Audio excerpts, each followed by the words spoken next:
They fired 2 shots through the tinted window.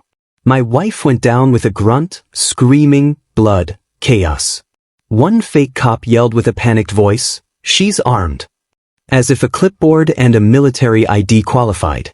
They didn't know where they were. They didn't know who she was. They had just opened fire on a military base. An hour later, their entire HOA neighborhood had a convoy of government vehicles rolling in. Bulldozers, forensics, lawyers, and I, Major Thomas Mitchell, was at the front holding a demolition order and sipping coffee from my number 1 husband, number 2 weapon mug. My name is Major Thomas Mitchell, U.S. Army Logistics Operations. My wife, Captain Sarah Mitchell, is base legal counsel and my tactical better half.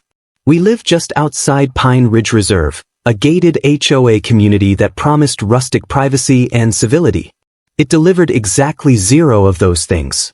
The HOA president, Karen Blackwood, looked like a stressed real estate agent with a Napoleon complex.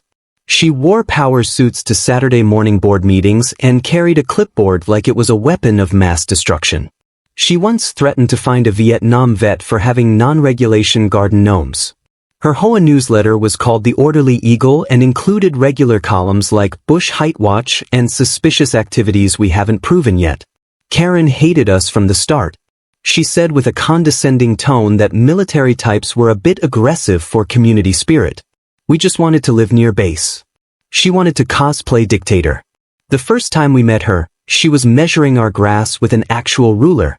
She looked up at us with a fake smile and said, "Welcome to Pine Ridge, where standards matter." It started with letters. Our flag was too big. Never mind that it was the American flag and we were active military. Our driveway concrete was too gray. The approved shade, according to subsection 12. 3 of the HOA bylaws, was autumn mist, not storm cloud. One day, Sarah was handed a citation for aggressively saluting. The violation notice actually said she had performed a military gesture in a threatening manner near the community mailboxes. Then came the so-called Pine Ridge Enforcement Patrol. 3 men in matching polo shirts and tactical belts. They drove around in a golf cart with flashing amber lights and a siren that sounded like a dying goose. They left notes citing patriotism violations and once filmed Sarah walking into our garage like they were tracking a fugitive. The lead enforcer was Karen's nephew, Dale Blackwood, a 35-year-old who still lived in his mother's basement and collected replica badges. His partners were Rex Garrison, Karen's ex-boyfriend who got the job after their messy breakup as some kind of twisted alimony, and Bruno Watts, a failed mall security guard who called everyone citizen in a deep voice. I filed complaints, nothing. The HOA said they were neighborhood volunteers maintaining community standards. Then they began harassing Sarah at the gate, demanding proof she resided in the community. One evening, Bruno actually tried to grab her ID with an aggressive motion, saying he needed to verify her face matched the photo. Sarah handled it with military precision. She stared him down and said in a calm voice, "Touch me again and you'll be explaining to real cops why you're impersonating law enforcement." But Karen's response was to double down. She sent us a letter saying Sarah had threatened community safety personnel. The harassment escalated. They started following Sarah to the grocery store, taking photos of her license plate. They filed reports about our dangerous dog, which was actually our neighbor's corgi that sometimes wandered into our yard. They even tried to tow my car while I was deployed, claiming it had been abandoned because it hadn't moved in 2 weeks. But the final straw came on a Tuesday morning when Sarah stopped by my own base office to drop off my forgotten lunch and the fake cops followed her in.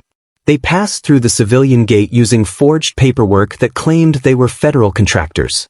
The gate guard was new, barely 19, and didn't question the official-looking documents with fake seals Dale had printed at a copy shop. When Sarah entered my office building, they followed, claiming to be federal tasked community safety officers. I was in a meeting with my commanding officer when I heard the commotion in the hallway. Sarah's voice, calm but firm, saying, "You need to leave this facility immediately." Then Dale's voice, high-pitched with false authority, "Ma'am, we have jurisdiction here under Community Federal Partnership Statute 917.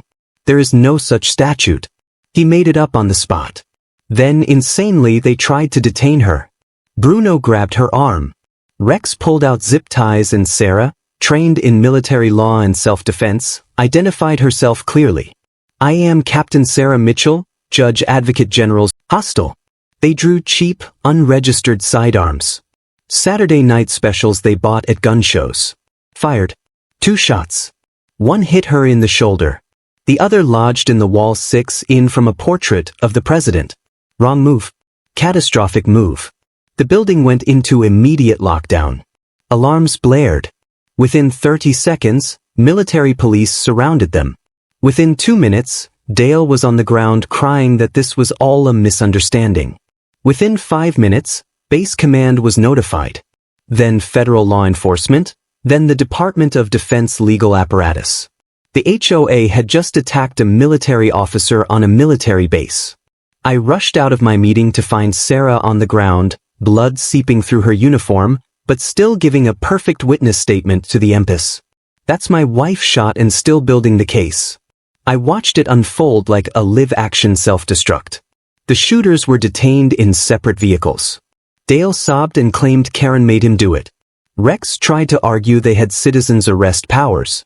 Bruno just kept saying, "I want my lawyer," over and over like a broken record. Karen was hauled out of a board meeting mid-muffin. The federal agents didn't knock. They walked into the Pine Ridge Community Center where she was lecturing residents about the new regulations on bird feeder heights. Her face when they announced she was under arrest for conspiracy was better than any Christmas. She actually tried to cite HOA bylaws to federal agents, saying they needed board approval to enter the meeting. The investigation was thorough and devastating. Turns out her HOA enforcers weren't just local morons. They were an organized group with a budget line item hidden in the landscaping fund. They had a group chat called Code Red Lawns where they shared surveillance photos of residents. They trained using YouTube videos titled "How to Look Like a Cop Without Getting Sued and Citizens Arrest Made Easy." The forensic accountants found everything. Karen had been embezzling HOA funds for years, using them to pay her enforcers under the table and fund her twisted power trips. She'd spent $30,000 on surveillance equipment, $20,000 on the fake patrol golf carts, and $50,000 in salary to her nephew and his crew. The community's reserve fund was empty. The money meant for road repairs and park maintenance had gone to funding her private army. The HOA's finances were shredded. Fraud, misuse of dues, unauthorized security funding, tax evasion, and racketeering charges started piling up, and Sarah was stable, recovering, furious. From her hospital bed, she was already drafting legal briefs. The military and federal government came down like a hammer, a very expensive, well-documented, taxpayer-funded hammer. The base commander, General Patricia Hayes, took personal interest. Turns out attacking military personnel on base triggers about 17 different federal statutes and makes very important people very angry. Within a week, the neighborhood was declared compromised due to organized criminal activity. A judicial ruling enabled eminent domain for an expansion buffer zone around the base. The residents had 2 options. Sell at market value minus a substantial security risk deduction or face years of legal battles they couldn't afford. Bulldozers moved in. The Pine Ridge entrance gate with its pretentious stone pillars came down first. Then Karen's house, a McMansion with 4 different shades of beige that somehow all violated her own HOA color guidelines. Properties were assessed and purchased at insultingly low market rates due to the now infamous Blackwood incident. I stood on what used to be Karen's front lawn, now the future site of a base recreation field, and watched her cry over her confiscated HOA flag while agents boxed her orderly Eagleback issues. She kept wailing about property values and community standards while forensic accountants explained her rights. The trials were swift. Military court for the assault, federal court for everything else. Sarah testified from a wheelchair, her shoulder still healing, and methodically destroyed every defense they tried. Dale claimed he thought Sarah was trespassing until the prosecutor showed his text messages saying, "We're going to follow that military witch onto base and show her who really has authority." Rex tried to argue diminished capacity from PTSD from his time as a mall cop. The judge said in a dry tone, Being yelled at by teenagers for confiscating skateboards does not constitute trauma sufficient for a diminished capacity defense. Bruno just pleaded guilty to everything and begged for mercy. The sentences came down hard. The 3 fake cops each got 15 years federal prison for assault on a federal officer with a deadly weapon, impersonating federal officers, and conspiracy. No parole, no early release. 15 years in federal maximum security.